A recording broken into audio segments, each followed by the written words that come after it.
কেন এই যুগে জ্ঞান ছাড়া চলা যাবে না। এই যুগটা অজ্ঞ থেকে চলার যুগ নয়, জ্ঞান অর্জন করতেই হবে। আর এই জ্ঞান অর্জন শুধু এককেন্দ্রিক করলে চলবে না, আপনাকে বহুমুখী শিক্ষায় শিক্ষিত হতেই হবে। অন্যথায় আপনি ওই যে বললাম আল্লাহর নূর, যেটা দিয়ে আপনি এখন বিশ্বকে দেখবেন, এটা অর্জন করতে পারবেন না। আরেকটা কথা বলে রাখি, অনেক ডিগ্রি সার্টিফিকেট অর্জন করার পরেও যদি মনের মধ্যে হিংসা আর অহংকার আর গীবত তহমতের সংস্কৃতি না যায়, ওই নোংরা কলবেও আল্লাহর নূর নাজিল হয় না। কথা বুঝাতে পারছি না? অনেক ডিগ্রি সার্টিফিকেট অর্জন করেছেন, তো মনের মধ্য থেকে এখনো হিংসাই যায় নাই, এখনো গীবত তহমতের সমালোচনার সংস্কৃতিই বর্জন করতে পারেন নাই, এখনো খোলা মনে সবাইকে ভাই মনে করতে পারছেন না। সংকীর্ণ মন, একটা ছোট মন নিয়ে ছোট লোকের মতো আপনি চলাফেরা করেন, এই মন নিয়ে চললে আল্লাহর নূর নাজিল হবে না। আল্লাহর নূর পেতে হলে মনটা প্রশস্ত হতে হবে, নিরহংকারপূর্ণ হতে হবে, কারো প্রতি হিংসা নাই, কারো প্রতি বিদ্বেষ নাই, কেউ আমার শত্রু না, মুসলিম ভাইরা সবাই আমার ভাই। উদার একটা যখন মন মানসিকতা থাকবে, নিরহংকারপূর্ণ মন থাকবে, জ্ঞান অনুযায়ী আমল হবে, সেজদায় কান্নাকাটি করবেন, আল্লাহর নূর চলে আসবে ইনশাআল্লাহ। আর এগুলো আসলে এখনকার সায়েন্স দিয়ে আমি ব্যাখ্যা করতে পারবো না, এগুলো আধ্যাত্মিক কথাবার্তা। আমাদের বাহ্যিক এই জগতের বাইরেও কিন্তু একটা জগৎ আছে, আমি মনে হয় বুঝাতে পারছি না। বারাকা, আল্লাহ পাকের বরকত কি দেখেছেন কখনো চোখ দিয়ে? আল্লাহ পাকের বরকত বলে একটা কথা আছে না? আছে না? আচ্ছা, বরকত কি জিনিস আপনি কি চোখে দেখতে পারেন? এমন একজন সালাফের কথা পড়লাম, যিনি 40 বছর বেঁচে ছিলেন। কত বছর? 40 বছর। এই 40 বছরে তিনি প্রায় 300টা বই লিখেছেন। কয়টা? 300টা। এখন বলেন, আমরা এখানে যারা বসে আছি অনেকেই 40 পার করে ফেলছি না? আমরা এই 40 বছরে কিছু করতে পেরেছি? এই 40 বছরে একটা মানুষ 300টা বই লিখতে পারে? তাহলে আমরা বুঝতে পারছি যে তাদের সময়ের যে বরকত আর আমাদের হায়াতের বরকত এক না। বরকত সম্পূর্ণ ভিন্ন জিনিস, যেটা আমরা চাক্ষুষ দেখা জ্ঞান দিয়ে বিশ্লেষণ করতে পারবো না। পারবো না। আরও বোঝাচ্ছি, দেখুন রাসূলুল্লাহ সাল্লাল্লাহু আলাইহি ওয়াসাল্লাম সারাদিনে কত কাজ করতেন। তাহাজ্জুদ পড়তেন, শেষ রাত্রে উঠতেন, রাতের এক অংশ ঘুমাতেন, আরেক অংশ উঠতেন, উঠে তাহাজ্জুদে নামাজ পড়তেন, লম্বা কেরাত, মানে এক রাকাতে প্রায় 4 পারা কোরআন তেলাওয়াত করেছেন। এক রাকাতে 4 পারা। আমরা তো 4টা আয়াত পড়লেই একদম তাড়াতাড়ি রুকু করতে হবে, দাঁড়ায় থাকতে পারতেছি না। তাই নামাজ তো ডিজিটাল, এখন যুগের সাথে সাথে নামাজও কি ডিজিটাল। অনেক মসজিদে নামাজ পড়লে মনে হয় ইমাম সাহেব পেশাব পায়খানা চাপ নিয়ে নামাজ পড়াচ্ছে মনে হয়, তাড়াতাড়ি নামাজ শেষ করতে পারলে বাঁচে। আবার দেখা যায় মাঝে মাঝে যে নামাজ মানুষ পড়াচ্ছে, পড়তেছে না, মানে নামাজ পড়ানোর দায়িত্ব সে পালন করছে, নামাজ নিজে পড়তেছে না। তো এই ডিজিটাল নামাজ না। নবী সাল্লাল্লাহু আলাইহি ওয়াসাল্লাম এক রাকাতে 4 পারা কোরআন তেলাওয়াত করেছেন, প্রায় 4.5 পারা তাহাজ্জুদের নামাজে। তখনই তো গিয়ে পা ফুলবে। এই যে পা ফুলতো, এমনি এমনি পা ফোলে? কতক্ষণ দাঁড়ায় থাকলে একটা মানুষের পা ফোলে? তো নবী সাল্লাল্লাহু আলাইহি ওয়াসাল্লামের পা ফুলে যেত, পা মোবারক ফুলে যেত। লম্বা সালাত পড়তেন, সালাতের পরে আবার কিছুক্ষণ ডান কাতে শুয়ে থাকতেন সুন্নত পড়ে। বেলাল রাদিয়াল্লাহু আনহু এসে ডাক দিতেন, তিনি গিয়ে মসজিদ নববীতে নামাজ পড়াতেন। ফজরের নামাজও হতো লম্বা, কেরাত হতো লম্বা। নামাজের পরে আবার সাহাবীদের সাথে কথাবার্তা বলতেন, দ্বীনি বিষয়ে মোজাকারা করতেন। তারপরে ইশরাকের নামাজ পড়তেন, চাশতের নামাজ পড়তেন, পরিবারের দেখাশোনা করতেন, দিন প্রচার করতেন, রুজি রুটির ব্যাপার ছিল। এই সারাদিন যে এতগুলো কাজ তিনি করতেন, একদিনে একটা মানুষ এত কাজ করতে পারে? তো নবী সাল্লাল্লাহু আলাইহি ওয়াসাল্লামের জীবনের বরকত আমার জীবনের বরকত কি সমান? তাহলে বলেন, বরকত কি আমি চাক্ষুষ জ্ঞান দিয়ে প্রমাণ করতে পারবো? এরকম অনেক বিষয় আছে ইসলামে যেটা চাক্ষুষ জ্ঞান দিয়ে প্রমাণ করা যায় না। কবরের আযাব দেখেছেন? কেউ কি প্রমাণ করতে পারবে? আপনি কি ফেরেশতাকে দেখেছেন যারা এখন এখানে ঘিরে রেখেছে জায়গাটা? এই জায়গাটা কি ফেরেশতারা ঘিরে রাখে নাই? আল্লাহ রাসূল কি সেই কথা বলেন নাই? কিন্তু আমরা কি প্রমাণ করতে পারবো এখন? আপনি চাক্ষুষ জ্ঞান দিয়ে পারবেন না। কবরের আযাব প্রমাণ করতে পারবেন না। স্বপ্ন মাঝে মাঝে দেখেন, সত্য হয় কি হয় না? মুমিনের স্বপ্ন সত্যি হবে কি হবে না? আখিরুজ জামানে মুমিনের স্বপ্ন বেশি বেশি সত্য হবে। তো সত্য স্বপ্নের কি ব্যাখ্যা দিবেন? কোনো ব্যাখ্যা নাই। আপনি কি জান্নাত জাহান্নাম দেখেছেন? দেখেন নাই। মিজান পুলসিরাত দেখেছেন? রূহ, আপনার শরীরে একটা রূহ আছে, আত্মা, এটা কি দেখেছেন? এখন এই যে বিষয়গুলো দেখা যায় না, আধ্যাত্মিকত্ব, বারাকা, আল্লাহর নূর, কবরের আযাব, পরকাল, ফেরেশতা, জিনজাতি, তো এগুলোকে আমরা তো বাহ্যিক জ্ঞান দিয়ে ব্যাখ্যা করতে পারবো না, পারবো? তাই বলে কি এগুলোর অস্তিত্ব নাই? বলেন, এগুলোর অস্তিত্ব আছে কি নাই? যদি এগুলোর অস্তিত্ব কেউ বিজ্ঞান দিয়ে প্রমাণ করতে চায়, পারবে? যুক্তি দিয়ে প্রমাণ করতে চাইলে পারবে? কোনো দর্শন দিয়ে প্রমাণ করতে চাইলে পারবে? পারবে না। তাহলে এখানে একটা বিষয় হচ্ছে, আল্লাহর পক্ষ থেকে যা নাজিল হয়েছে চোখ বন্ধ করে বিশ্বাস করতে হবে। এখন এই চোখ বন্ধ করে বিশ্বাস করলে পরে মানুষ আপনাকে বলবে ধর্মান্ধ, কি বলবে? এবং ইসলামের এই মৌলিক বিষয়গুলোকে যদি আপনি চোখ বন্ধ করে মেনে চলেন, এখনকার বিশ্বের মানুষ আপনাকে বলবে আপনি মৌলবাদী। এখন আপনি বলেন, ইসলামের মৌলিক বিষয়গুলোকে মেনে না চললে কি কেউ মুসলিম হতে পারবে কি না? পারবে? তাহলে পরিপূর্ণ মুসলিম হতে হলে আমাকে মৌলবাদী হতে হচ্ছে কি না? আমি এটা দিয়ে কি বুঝাচ্ছি? বুঝাচ্ছি আল্লাহ পাকের নাজিল করা প্রতিটা বিষয়কে চোখ বন্ধ করে মানতে হবে। কিছু বিষয় আমার বুঝে আসবে, কিছু বিষয় আমার বুঝে নাও আসতে পারে। এখন যতগুলো বিষয় বললাম একটাও কি ব্যাখ্যা করতে পারবেন? কিন্তু এগুলো আপনাকে মানতেই হচ্ছে, কারণ আপনি মুসলিম। আল্লাহ বলেছেন, রাসূল বলেছেন, আমি মেনেছি। এখন আমার জ্ঞান কি আল্লাহ এবং তার রাসূলের জ্ঞানের চেয়ে বেশি না কম? এই পুরো মহাবিশ্ব যিনি পরিচালনা করছেন তার জ্ঞান বেশি না আমার জ্ঞান বেশি? এই পুরো মহাবিশ্বে শত কোটি গ্যালাক্সি আছে, এক একটা গ্যালাক্সিতে হাজার হাজার সৌরজগৎ আছে। এরকম শত সহস্র গ্যালাক্সি নিয়ে একটা আসমান গঠিত হয়। এরকম 7টা মহাদেশ আছে, সাতটা মহাবিশ্ব আছে। এই 7 মহাবিশ্বের উপরে আছে কুরসি, ওয়াসিআ কুরসিয়ুহুস সামাওয়াতি ওয়াল আরদ। তার উপরে আছে মহাসাগর, যার গভীরতা 500 বছরের পথ। তার উপরে আছে আল্লাহ রাব্বুল আলামিনের আরশে আজিম। আর আল্লাহ রাব্বুল আলামিন এই আরশের উপর সমুন্নত। সেই মহান আল্লাহকে আমরা বলি আল্লাহু আকবার। কি বলি? এই যে আল্লাহু আকবারের মর্ম বুঝলেন? এখন এই বিশাল সত্তা আল্লাহু আকবার, আল্লাহ পাক সবচেয়ে বড়, এই সর্বোচ্চ সত্তার জ্ঞান বেশি না আমার জ্ঞান বেশি? তার পক্ষ থেকে যখন কোরআন এবং হাদিস নাজিল হচ্ছে, আমাকে তো চোখ বন্ধ করেই মানতে হবে, নাকি আমি যুক্তি দিব? হ্যাঁ, কিছু বিষয় আমার বুঝে আসবে, কিছু বিষয় আমার বুঝে নাও আসতে পারে। কিছু বিষয় আমি সায়েন্স দিয়ে প্রমাণ করতে পারবো, কিছু নাও পারতে পারি। কিছু আমি দর্শন দিয়ে প্রমাণ করতে পারবো, কিছু নাও পারতে পারি। যেগুলো পারছি না সেগুলো আমার বা আমাদের জ্ঞানের সীমাবদ্ধতা। কথা কি বুঝতে পারছেন? এটা আল্লাহ পাকের জ্ঞানের বা আল্লাহ পাকের ওহির কোনো ত্রুটি নয়। আল্লাহর ওহির কোনো ত্রুটি আছে? এটা আমার জ্ঞানের সীমাবদ্ধতা। আসেন সামনে যাই। যে কথাটা বলতে গিয়ে এদিকে আসলাম, দেখুন এমন অনেক বিষয় আছে যেগুলো আমরা খালি চোখে ব্যাখ্যা করতে পারবো না। আমরা যে যুগটাকে আইয়ামে জাহিলিয়াত বলছি, ওই যুগটাতে যে সমস্যাগুলো ছিল, যে পাপগুলো ছিল, সেগুলো এখনকার বিশ্বে আরও অনেক উঁচু লেভেলে বিরাজ করছে। যেমন এই যে আপনারা বললেন, একটা পাপ ছিল শিরক। সরাসরি মূর্তি পূজা বলছি না, আমরা বলছি কি শিরকের পাপ ছিল। ওই আইয়ামে জাহিলিয়াতের মানুষগুলো শিরকের পাপে নিমজ্জিত ছিল। তারা শুধু মূর্তির পূজাই করতো এমনটা নয়, তারা কবরেরও পূজা করত, তারা মৃত মানুষেরও পূজা করত, তারা কেউ কেউ নাস্তিকতায়ও বিশ্বাসী ছিল। সূরা মুমিনুন পড়লে দেখবেন তাদের মধ্যে একটা আকীদা ছিল, ইন হিয়া ইল্লা হায়াতুনা দুনিয়া নামুতু ওয়া নাহয়া। কাফেররা বলতো যে আমরা এই পৃথিবীতে জন্মেছি, এখানেই আমরা জন্মাবো, এখানেই মারা যাব। ওয়া মা নাহনু বিমাবউসিন, আমাদেরকে পুনরুত্থিত করা হবে না। এই পরকালের কনসেপ্টে তারা বিশ্বাস করতো না। তো এরকমও লোক ছিল।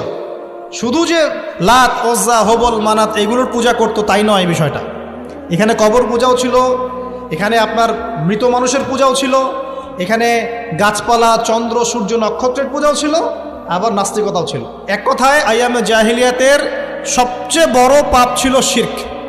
এখন একটু এই 1400 বছর পরে চলে আসে, চলে এসে দেখেন এখনকার সমাজের দিকে তাকান, এখনকার মুসলিম রাষ্ট্রগুলোর দিকে তাকান, আর পুরো বিশ্বের দিকে তাকান। সবচেয়ে বড় সমস্যাটা কি বলেন? সবচেয়ে বড় সমস্যা কি শিরক নয়? আচ্ছা, মুসলিমরা কি এখন অনেকেই কবর পূজা করে না? মুসলিমদের মধ্যে অনেকেই দেখবেন যে মৃত মানুষের কাছে চাচ্ছে না। মৃত মানুষের কাছে সন্তান প্রার্থনা করে না? ওই যে ওখানে গিয়ে নজর মান্নত করছে না যে মৃত মানুষকে সন্তুষ্ট করলে আমার ভালো হবে, না হলে আমার কোনো ক্ষতি হয়ে যাবে, এটা মানুষ করছে না? মুসলিমদের মধ্যে বহু মানুষ আল্লাহর হালালকে হারাম করছে না, আল্লাহর হারামকে হালাল করে নিচ্ছে না, এটাও কিন্তু শিরক। আপনি কি জানেন যে আল্লাহর হালালকে হারাম করলে শিরক হয়? আল্লাহর হারামকে হালাল করলে শিরক হয়? সুদ হালাল না হারাম? না, সুদ তো ফরজ। সুদ হালাল না হারাম? সুদ তো এখনকার বিশ্বে ফরজ। সুদ ছাড়া এই বিশ্ব চলবে না। আপনি ঠিক বলছেন, কিন্তু সুদ ছাড়া এই বিশ্ব চলে না। যে কোনো কিছু করতে গেলে সুদ লাগে।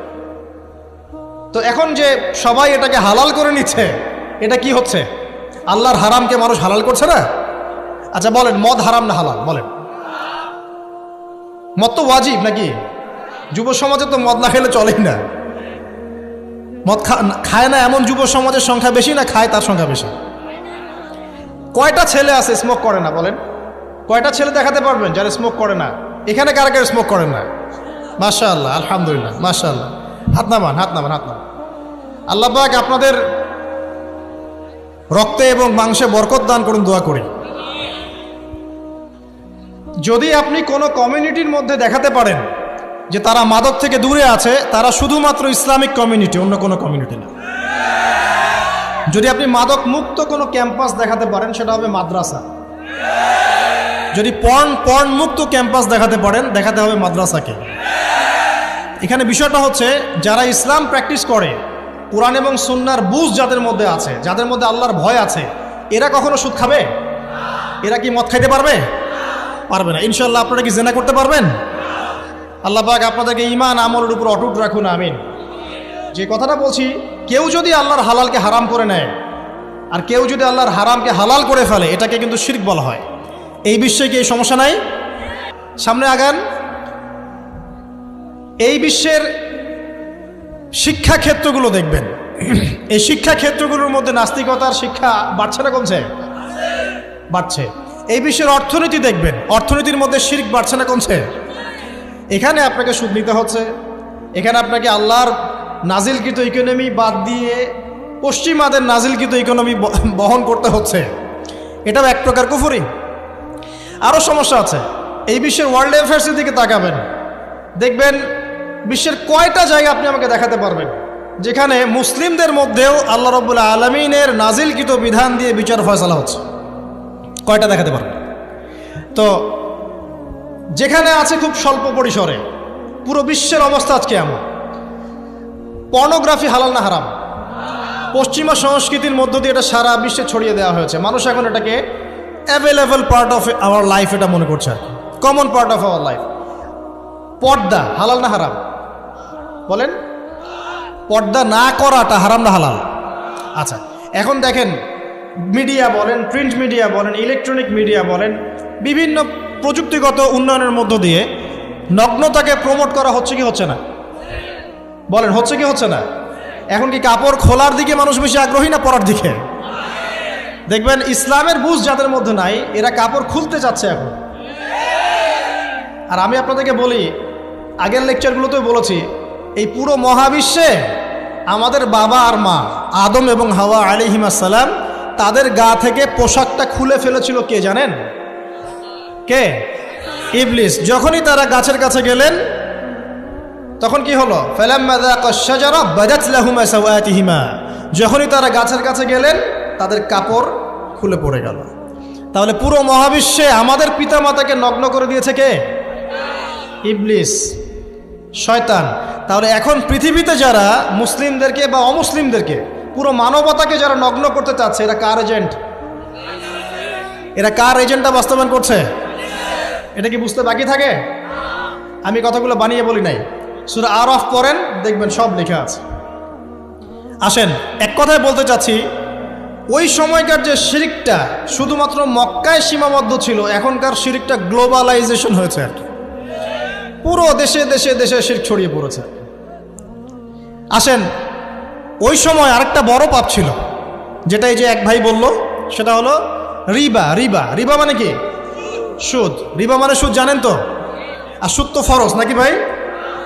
আচ্ছা, এমন কোনো গ্রাম নাই বাংলাদেশে যেখানে সুদ নাই, আর বিশ্বের এমন কোনো দেশ নাই যেখানে সুদ নাই। আর এই যুগের কথাই নবী সাল্লাল্লাহু আলাইহি ওয়াসাল্লাম হয়তোবা বলেছিলেন, আল্লাহু আ'লাম, আল্লাহ ভালো জানেন, যে এমন একটা যুগ আসবে যে যুগে ম্যাক্সিমামই সুদখোর হবে। যে ব্যক্তি সুদের ছিটাফোঁটা মানে সুদের পাপ থেকে বেঁচে থাকতে চাইবে, ওর গায়েও গিয়ে সুদের ছিটাফোঁটা গিয়ে লাগবে। এটা সেই যুগ না? আপনি বুঝতে পারছেন না হয়তো, এটা সেই যুগ। আপনি মনে করছেন দাড়ি টুপি পাগড়ি জুব্বা মাশাআল্লাহ সব লাগাই দিছি, হ্যাঁ, বাইরে একটা সাইনবোর্ড আছে আমি মৌলবী আল্লামা, আমি একজন দায়ী বক্তা, কিন্তু সুদের যে ওই ছিটাফোঁটা এটা আপনার কাছে আমার কাছেও আছে। হয়তো আপনি বুঝতে পারছেন না। কখন বুঝবেন? যখন ইসলামিক অর্থনীতির বইগুলো পড়তে পারবেন। আর শুধু ইসলামিক অর্থনীতির বই যথেষ্ট না, এর পাশাপাশি আমাদের দরকার এই প্রচলিত যে IMF ইন্টারন্যাশনাল মনিটারি সিস্টেম এর নীতিগুলো জানা। তখন কি আপনি বুঝবেন ওয়ার্ল্ড ব্যাংক কী জিনিস, IMF কী জিনিস, ঠিক আছে? তখন বুঝবেন যে পেট্রো ডলার কী জিনিস, তখন বুঝবেন যে হার্ড কারেন্সি সফট কারেন্সি কী জিনিস, এখন বুঝবেন না। আর যেহেতু বুঝবেন না, অতএব আমি এগুলো বলেও লাভ নাই। যেহেতু আপনি বুঝবেন না, আমি যদি এখন এসব নিয়ে কথা বলি আপনার কাছে মনে হবে এসব কি উল্টাপাল্টা কথা কইতাছে। ঠিক আছে? তো যাই হোক, আগে আল্লাহর ওয়াস্তে ইসলামিক ইকোনমিক্স পড়েন এবং ইন্টারন্যাশনাল মনিটারি সিস্টেম সম্পর্কে পড়েন। প্রত্যেক স্টেটের প্রধান যারা আছেন তারা জানেন যে ওয়ার্ল্ড ব্যাংক কী জিনিস, তারা জানে IMF কী জিনিস। ঋণের এমনি এমনি কোনো কান্ট্রিকে তারা ঋণ দিবে না, একটা বিশাল বড় সুদের জালে ওদেরকে ফেলবে, তারপর জনগণের রক্ত চুষে সুদ শোধ করতে হবে। আর যারা পারবে না ওরা যে শ্রীলঙ্কার মতো দেউলিয়া হয়ে যাবে। ও কেন দেউলিয়া হয়ে গেছে? বিকজ ও ঋণ শোধ করতে পারছে না, বাস দেউলিয়া। তো যাই হোক, পড়াশোনা করেন। আমি একজন স্কলারের নাম বলে দেই, এক লেকচারে তো সব বলে দেওয়া সম্ভব না। সম্ভব? আমি রাস্তা দেখাচ্ছি আপনাদেরকে। আপনারা আল্লামা তকি উসমানীর বইগুলো পড়েন, নাম শুনেছেন? আচ্ছা, নাকি এখন বলবেন যে উনি তো হানাফি মাযহাবের, আমি তো আহলে হাদিস পড়বো না, এটা বলবেন নাকি? আল্লামা তকি উসমানী এই বিশ্বের সবচেয়ে বড় আলেমদের একজন। আল্লামা তকি উসমানী এই বিশ্বের সবচেয়ে রিনাউন্ড আলেমদের একজন। তার ইসলামিক অর্থনীতির যে পুরো সিরিজ আছে, আল্লাহর ওয়াস্তে বাসায় কিনে একবার পড়ে দেখেন অর্থনীতি কী জিনিস, আপনি কিসের উপর দাঁড়িয়ে আছে। পড়া যাবে না ইনশাল্লাহ? আপনি তাকে ভালো যদি নাও বাসেন তাও পড়ে দেখেন। মনে করেন আপনি একটা কমিউনিটির মধ্যে আছেন বা একটা সংগঠনে আছেন বা একটা ঘরানার মধ্যে আছেন, তাহলে কি অন্য ঘরানার বইপত্র পড়া যাবে না? হারাম হয়ে গেছে নাকি? এই যে সংকীর্ণ মানসিকতা থাকলে ভাই হেদায়েত পাওয়া যাবে না। আর আপনি যে মনে করছেন আমি একদম হকের উপর আছি, আপনি সঠিক পথে আছেন ঠিকই, তবে এটা সঠিক ভুল পথ। কথা বুঝতে পারছেন না? আপনি মনে করছেন যে আমি একদম চূড়ান্ত সঠিক বিষয়ের উপর আছি। হ্যাঁ, আপনি সঠিক বিষয়ের উপর আছেন ঠিকই, বাট আপনি সহি একটা ভুল পথে আছেন। এটা বুঝবেন পরে, যখন জ্ঞানের পরিধি বাড়তে থাকবে তখন বুঝবেন যে সহি পথ কোনটা, সহি ভুল পথ কোনটা। মুসলিমদের মধ্যে ফাটল সৃষ্টি করে জান্নাতে যাওয়া যায় না। যায়? পুরো মুসলিমরা একটা উম্মাহ, এবং যারাই মুসলিম উম্মার মধ্যে ফাটল সৃষ্টি করতে চায় এরা উম্মার বন্ধু নয়, শত্রু। মুসলিম উম্মার মধ্যে কোনো ফাটল সৃষ্টি করবেন না। সবার মাঝখানেই হৃদ্যতা ভালোবাসার বন্ধন থাকবে। যদি বিভিন্ন ধর্মের মানুষ একসাথে বসবাস করতে পারে একটা দেশে, তাহলে বিভিন্ন তরিকা এবং মাযহাবের মানুষও একসাথে থাকতে পারবে একটা দেশে ইনশাআল্লাহ। আমরা আমাদের মাঝে ইখতিলাফি বিষয় থাকতে পারে, কিন্তু দিন শেষে আমরা সবাই মুসলিম ইনশাআল্লাহ। দিন শেষে ইসলামের জন্য দাঁড়াতে হলে দল মত মাযহাব তরিকা নির্বিশেষে সবাই একসাথে দাঁড়াবে ইনশাআল্লাহ। আল্লাহ পাক আমাদের হৃদয়টাকে প্রশস্ত করুন, আমিন। প্রিয় মা ও বোনেরা, পর্দা ছাড়বেন না। আপনাদের জন্য 4টা কাজ: স্বামীর আনুগত্য করা, লজ্জাস্থানের হেফাজত করা, আপনার 5 ওয়াক্ত সালাত ঠিকঠাক মতো আদায় করা এবং রমজান মাসে সাওম রাখা। নবীজি বলেছেন সাল্লাল্লাহু আলাইহি ওয়াসাল্লাম, জান্নাতের যে কোনো দরজা দিয়ে ইচ্ছা আপনি প্রবেশ করতে পারবেন। আপনার জন্য সহজ। আর স্বামীর আনুগত্য বলতে আমি বুঝাইনি স্বামীর দাসত্ব করতে হবে, এটা বলিনি। এখনকার কিছু ফ্যামিলিস্ট মেয়ে আছে, ওরা আনুগত্য শব্দ মনে হয় যে দাসত্ব মনে হয়। আনুগত্য দাসত্ব এক জিনিস না। আনুগত্য কি? স্বামী কোরআন সুন্নাহর অনুকূলে কোনো কথা বলেছে, আপনি মানবেন। স্বামী বলছে পর্দা করো, তোমাকে ভালোবেসে বলছি তুমি পর্দা করো, তুমি আমার অনেক প্রিয় একজন মানুষ, তুমি বেপর্দায় বাইরে যাবা, লোকজন দেখবে, কেমন হয়? ঠিক আছে, তোমাকে তো আমিই বিয়ে করেছি, তুমি আমার, মানুষ তোমাকে দেখবে কেন? ঠিক আছে? তো এখন স্বামী ভালো কথা বলেছে, আপনি শুনলেন, এটা আনুগত্য।